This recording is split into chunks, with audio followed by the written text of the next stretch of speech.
یا اسی سے ملتا جلتا کوئی نام ہوگا. ایسا نہ کوئی گولڈن کی کمپنی واقعی جائز کام کر رہی ہو, آپ اس پہ فتویٰ لگا دیں. لیکن اس وقت وہ گولڈن کی کے نام سے کام کر رہے تھے, ہو سکتا ہے اب نہ کر رہے ہوں, اور ہو سکتا ہے اب گولڈن کی کے نام سے جو کمپنی کوئی کام کر رہی ہو تو وہ صحیح کر رہی ہو. تو پرانے وقتوں کی بات کر رہا ہوں, 15-20 سال پرانی بات.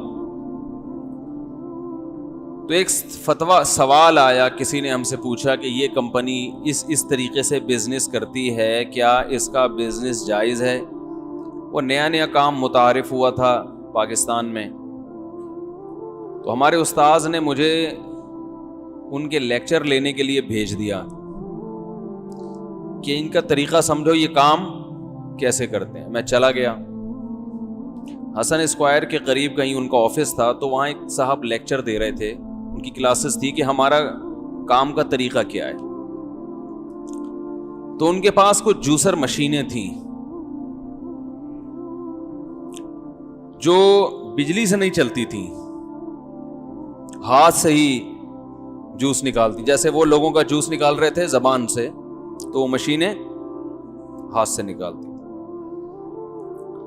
تو وہ اپنی پروڈکٹ, جو کمپنی کی پروڈکٹ تھی, اس کو معاشرے میں پھیلانے کے لیے انہوں نے 3 گھنٹے تقریر کی ہوگی,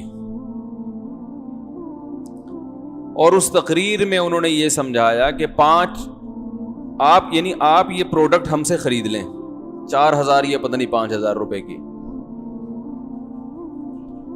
اس کے بعد آپ یہ پروڈکٹ 5 آدمیوں کو بیچ دیں, جو حقیقت میں پہنانے کا کام ہو رہا تھا, کیونکہ اس مشین کی قیمت 5,000 تھی نہیں. 5 کو آپ نے یہ پروڈکٹ کیا کرنی ہے, پہنانی ہے. پہنانا تو میں لفظ استعمال کر رہا ہوں, انہیں بیچنی ہے. تو جب آپ وہ 5 کو بیچیں گے تو آپ کو اس کا کمیشن ملے گا. پھر ان 5 میں سے ہر ایک شخص 5 کو بیچے گا.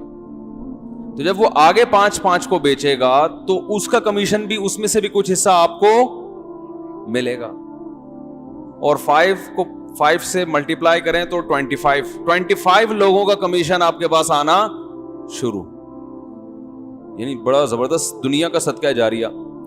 پھر وہ 25 میں سے ہر شخص 5 کو پہنائے گا, تو 25 پنجے 25 ضرب 5 625, سوری 125.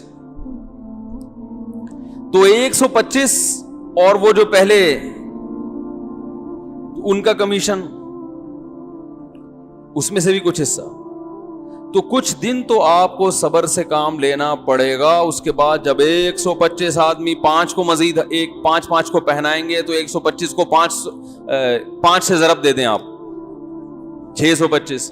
پھر 625 کو 5 سے, ایک ٹائم آئے گا کہ آپ نوٹ چھاپنے کی مشین گھر بیٹھے اور پیسے گنے بس بیٹھ کے. پھر انہوں نے ملایا کہ یہ دیکھیں, یہ گولے گنڈے کی دکان تھی ان کی, آج اللہ کا شکر ہے یہ کروڑوں میں کھیل رہے ہیں. اور اگر آپ نے 5 سے زیادہ کو پہنا دیا, 5 کے بجائے 10 کو, تو یہ 625 کو آپ ڈبل کر لیں. پھر نہیں آ رہی بات. اس سے قوم کو کیا فائدہ ہو رہا ہے؟ کہہ رہے ہیں یہ قوم کا فرد نہیں ہے جس کو فائدہ ہو رہا ہے. یہ گولے گنڈے والا کہاں پہنچ گیا, آج کروڑوں میں کھیل رہا ہے. اور واقعی وہ نوٹ چھاپنے کی مشینیں, کئی لوگ, اب بھی یہ بزنس بہت ہوتا ہے. ہم نے جب تحقیق کی, ہم نے کہا تو بالکل حرام ہے, ناجائز ہے. یہ حرام ناجائز اس لیے کہ 500 کی چیز آپ 5,000 میں لے رہے ہو, اس امید پر کہ آگے 5 آدمی مجھ سے خرید لیں گے. نہیں خریدا تو یہ آپ کے 4,500 روپے ڈوب گئے. آپ اس پروڈکٹ میں دلچسپی نہیں ہے آپ کو کہ میں گھر جا کے جوس نکالوں گا, ورنہ جوسر مشینیں مارکیٹ میں بے تحاشا پڑی ہوئی ہیں. آپ کو یہ کہ مزید 5 کو میں نے کیا کرنا ہے, پہنانا ہے. نہیں پہنایا تو 500 روپے کی مشین پہ جو آپ نے 4,500 داؤ پہ لگائے ہیں, وہ 4,500 آپ کے ڈوب گئے.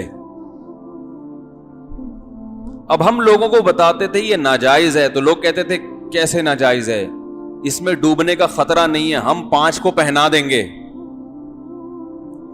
آپ پہنا دیں گے نا, جب یہ بہت بڑی تعداد خرید لے گی تو اس کو پہنانے کے لیے مارکیٹ میں لوگ ملیں گے نہیں, آخر میں جو ہوں گے وہ پھنسیں گے. نہیں آ رہی بات. اسی وجہ سے لوگ مولویوں سے نفرت کرتے ہیں کہ یہ ہمارے ہر چیز میں ٹانگ اڑاتے ہیں. یہ جو لبرلز لوگ ہیں نا, ان کو مولاناؤں سے نفرت اس لیے نہیں ہے کہ حج کے فضائل بیان کرتے ہیں, کہتے ہیں کرتے رہیں, حج جس نے کرنا ہے کر لے گا. رمضان کے روزے کے فضائل بیان کرتے, کر لے بھائی تو. یا اس لیے کہ جی یہ نماز پڑھتے ہیں, اچھی بات ہے نماز پڑھ لیا کرو, ان کو بھی جب تکلیف ہوتی ہے تو دم کروا لیتے ہیں آ کے, چلو نمازی کے دم کا اثر زیادہ ہوتا. کو تکلیف اس لیے ہوتی ہے کہ یہ ہمارے معاملات میں بھی ٹانگ اڑاتے ہیں, اور ہمارے جو پیسوں کے معاملات ہیں ہمیں ہماری مرضی سے کمانے بھی نہیں دیتے. تو اس وقت بنوری ٹاؤن کا فتویٰ آیا, جامع رشید کا فتویٰ آیا, دارالعلوم کرنگی کا فتویٰ آیا, تینوں فتویٰ آئے کہ یہ عمل کیا ہے, یہ بزنس ناجائز ہے, اس میں ارننگ حرام ہے آپ کے لیے. کمانے والے خیر کما رہے ہیں. اب یہودی یہ کام کرے گا, انگریز یہ کام کرے گا, اس لیے کہ اس نے اپنی ڈکشنری سے اللہ کو نکال دیا. جب اللہ لغت سے نکلا ڈکشنری سے تو سود بھی نکل گیا اور جوا بھی نکل گیا. بات آ رہی ہے سمجھ میں؟ کیونکہ قمار اور جوئے کو کس نے حرام قرار دیا؟ اللہ نے. انما الخمر والمیسر, میسر جوئے کو کہتے ہیں, یہ رجس ناپاک عمل ہے, من عمل الشیطان, شیطانی عمل ہے, فاجتنبوہ, چھوڑ دو اس کو, یہ کمانے کا غیر اخلاقی طریقہ ہے اور اس میں انسانیت کو فائدہ بھی نہیں ہے. کیسینو سینٹر پوری دنیا میں آپ کو پتا ہے بہت کھلے ہوئے ہیں, کھیل رہے ہوتے ہیں لوگ جا کے, لیگل ہے, لیگل. کانسیپٹ یہ ہے کہ بھائی ایک آدمی اگر پیسے داؤ پہ لگا کے اس کو اپنی خوشی سے دے رہا ہے یا اس سے لے رہا ہے تو کسی تیسرے کے پیٹ میں مروڑ معذرت کے ساتھ کیوں ہو رہا ہے؟ اسلام یہ چاہتا ہے کہ جب آپ محنت کر کے پیسے کماؤ تو محنت برائے محنت نہ ہو. محنت تو چور بھی کرتا ہے, ڈاکو تو جان پہ کھیل کے پیسے کماتا ہے, پولیس سے لڑتا ہے وہ. اسلام کہتا ہے الا ان تکون تجارتن, کیا انداز ہے قرآن کا. اے ایمان والو, پیسے کمانے کا ایک ہی طریقہ ہے, تجارت ہو تجارت, ان ترازن, وہ بھی آپس کی رضا مندی سے, اس میں بھی پہنانے والا کام نہ ہو. بزنس ہو تجارت, یہ تجارت تھوڑی ہے. تجارت کسے کہتے ہیں؟ چیز خریدی آپ نے اس نیت سے کہ مہنگی بیچوں گا پروفٹ رکھ کے, اس کو کیا کہا جاتا ہے؟ تجارت. بیچنے کی نیت سے کوئی چیز خریدی, آپ اپنے گھر کی کوئی استعمال کی چیز مارکیٹ میں لے جا کے بیچ دیں, اسلام اس کو بزنس نہیں کہتا, یہ تجارت نہیں ہے. تو کوئی بھی اپنی چیز بیچ سکتا ہے, لہذا اس پر زکوٰۃ نہیں ہے. زکوٰۃ ہوتی ہے تجارتی مال پہ جو بزنس کے لیے ہو. اور بزنس کی ڈیفینیشن شریعت میں کیا ہے؟ کوئی چیز آپ نے خریدی اس نیت سے کہ بیچوں گا. اس عمل کو کیا کہا جاتا ہے اسلام کی ٹرم میں؟ تجارت, جس کو انگلش میں بزنس کہتے ہیں. انگلش میں بزنس کا مفہوم بہت وسیع ہے. آپ کی گاڑیاں رینٹ پہ چل رہی ہیں, انگلش میں اس کو بھی بزنس کہتے ہیں, مگر اسلام میں اس کو بزنس نہیں کہتے. اسلام میں بزنس یعنی تجارت یہ ہوگی کہ گاڑی خریدی آپ نے بیچنے کے لیے, گاڑی رینٹ پہ چلوا رہے ہو تو یہ بزنس, ویسے تو بزنس ہے یہ, لیکن جو اسلام کی ایک ٹرم ہے نا تجارت, یہ وہ تجارت نہیں ہے. تو اللہ نے فرمایا تجارت ہونی چاہیے, جوا اور سود نہیں ہونا چاہیے. اور تجارت بھی عن ترازن, آپس کی مکمل رضا کے ساتھ. ترازی باب تفاعل, دونوں طرف. کیا مطلب؟ اس میں پہنانے کا عمل, یہ ذرا سی بھی دو نمبری یا چھپانے کا عمل نہیں ہونا چاہیے. فقہائے کرام نے تجارت کے جو اصول بیان کیے ہیں نا قرآن و حدیث سے مستنبط کر کے نکال کے، اس سے پتہ چلتا ہے کہ اسلام میں کتنی شفافیت ہے۔ آج ہم دوسروں کی تعریفیں کرتے ہیں، انگریز ایسے، انگریز ایسے، بھائی وہ لیگل کام تو کرتے ہیں مگر ان کے ہاں غلط چیزوں کو ہی لیگل کیا ہوا ہے، صحیح ہے نا؟ وہ برائی نہیں کرتے، اس لیے کہ بہت سی برائیوں کو انہوں نے برائی کی فہرست میں نکال دیا۔ زنا کو انہوں نے الاؤ کر دیا تو اب وہ برائی رہی نہیں ہے۔ عجیب بات ہے یار، برائی نہیں کر، وہ شراب پیتے ہیں تو کیوں نہیں برا کرتے؟ ان کے ہاں وہ برا نہیں ہے، اس لیے کہ شراب کیا ہے؟ لیگل ہے۔ یہ تو زیادہ بڑی برائی ہو گئی نا۔ سود ایک برائی ہے، جوا ایک برائی ہے، مگر اس کو کیا کر دیا؟ لیگل۔ تو اسلام نے جو تجارت کے اصول بیان کیے، آپ ہدایہ اٹھا کے دیکھیں، کتاب الہدایہ،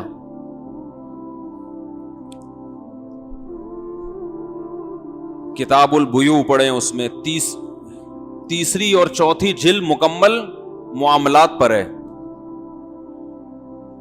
یعنی اسلامی تاریخ میں جو اسلامی قانون لکھا گیا ہے نا، اسلامی قانون 1/4 تقریباً 1/4 عبادات پر ہے، 1/4 نکاح طلاق اور میاں بیوی کے احکام پر ہے، اور 2 حصے یعنی آدھا وہ کس پر ہے؟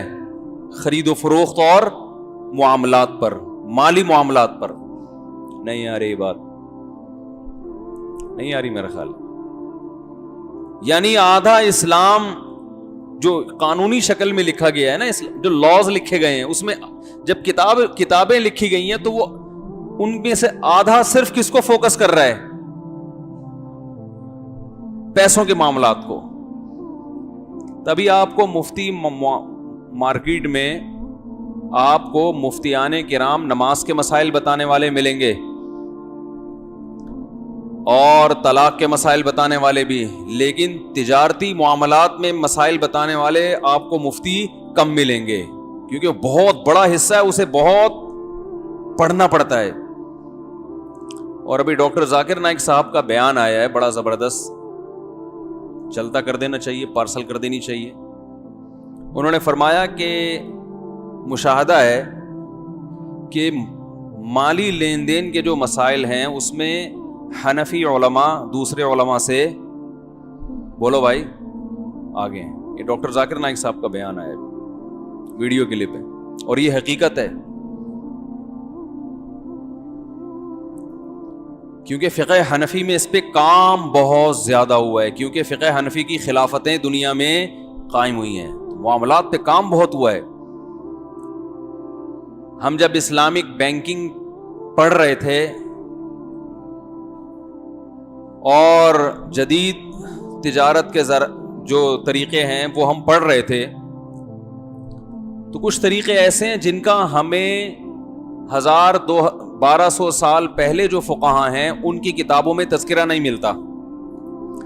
سمجھ میں آ رہی بات؟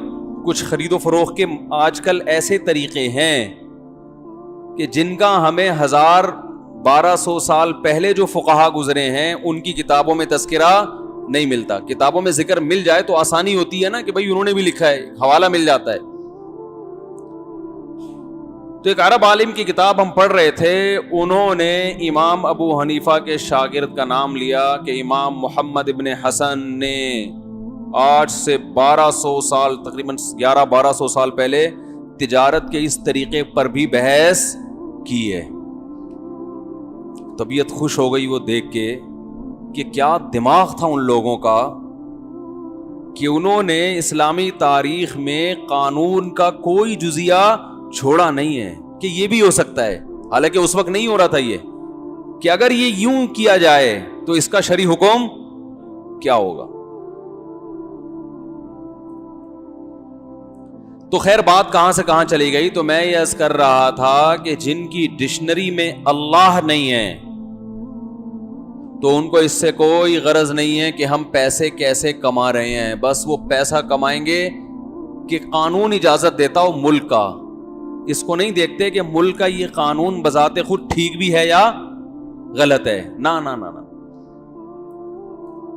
مثال کے طور پر باپ مر جائے تو پیسہ کس کو ملنا چاہیے؟ اولاد کو. یہ نیچر بھی یہی کہتی ہے, فطرت بھی یہی کہتی ہے, اسلام بھی یہی کہتا ہے. لیکن جن کی ڈکشنری میں اللہ نہیں ہے ان کے ہاں بسا اوقات اولاد کو پیسہ نہیں ملتا. گورنمنٹ کے بیت المال میں پیسہ چلا جاتا ہے. آپ کا پیسہ کس کے پاس چلا جائے گا؟ حکومت کے پاس, کہ اس نے کوئی وصیت نہیں کی تھی کہ کس کو دینا ہے, لہذا کہاں جائے گا؟ گورنمنٹ کے پاس. کمال کر دیا. دیکھو آپ کو پہلی نظر میں اسلام ایسا لگے گا جیسے اسلام نے ہمیں غلام بنایا ہوا ہے. پہلی نظر میں آپ گہرائی میں جاؤ گے نا تو آپ کو پتا چلے گا اسلام نے ہمیں لوگوں کی غلامی سے بچایا ہوا ہے. اور جو حکومتیں سیکولر ہیں, لبرل ہیں, انہوں نے اپنا غلام عوام کو بنایا ہوا ہے. حقیقت یہ ہے.